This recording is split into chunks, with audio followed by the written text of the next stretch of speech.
When I was about 12 years old, my dad used to take me down during Christmas time to New York City.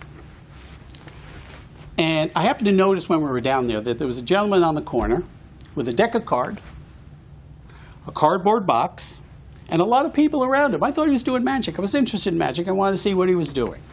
But when he got there, he was not doing magic. He was conducting a game of chance. It was called three-card Monty, Follow the Queen. And I learned a very important lesson that day about human nature. When it comes to gambling, everybody thinks they can win. After all, who would not think they can win a 500-year-old game of chance that nobody ever wins? Yeah, I call it money-driven optimism. Las Vegas was built on that premise. Think about it. A guy with 3 cards, a cardboard box, can attract a whole group of strangers to play a gambling game that they know they will never win, have them bet money, have them lose money, and they go away happy. This, ladies and gentlemen, was my first authentic religious experience. So, as a public service, I am going to show you how this game works. Keep in mind that as we progress through this educational demonstration, I will be showing you at certain points the position of the cards in order for you to understand how this gambling game progresses. First, he shows the cards. He shows you 3 cards, a red card, 2 black cards, a king and a queen, and an ace. The object of the game is to find the queen. What he does is he shuffles the cards. We have the queen, we have the ace, we put the king on the table.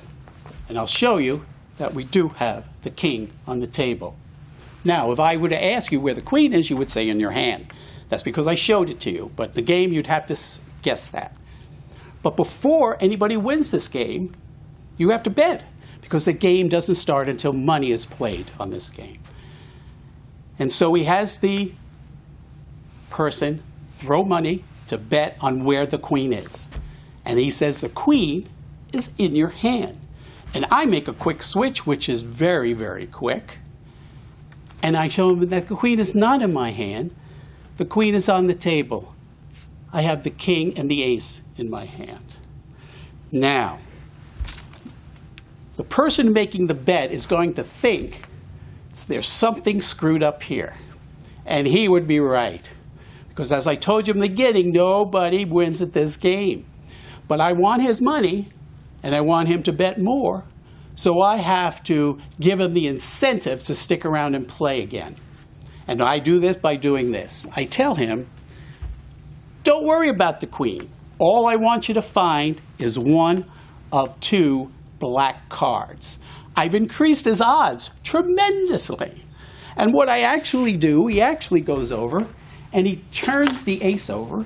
He puts the ace on the table. He keeps the king and the queen in his hand. And now I created a situation for me that's the worst possible. I have a black card in my hand. I have a black card on the table. No matter which way he chooses, he's going to win. But I told you, nobody wins this game. And what I do, he guesses, well, I think there's a black card on the table. And I quickly make another switch, which you cannot see. And I show him, though, I'm sorry, the queen's on the table. Now, I'm going to tell you 3 rules of life that I was told to me many years ago by a great magician, Harry Anderson. And I'm going to give them to you. They've served me well. Hopefully, it's going to serve you well. And what he told me was never, ever eat at a place called Mom's. Never, ever play cards with a guy named Pops. And a fool and his money were never meant to be together in the first place.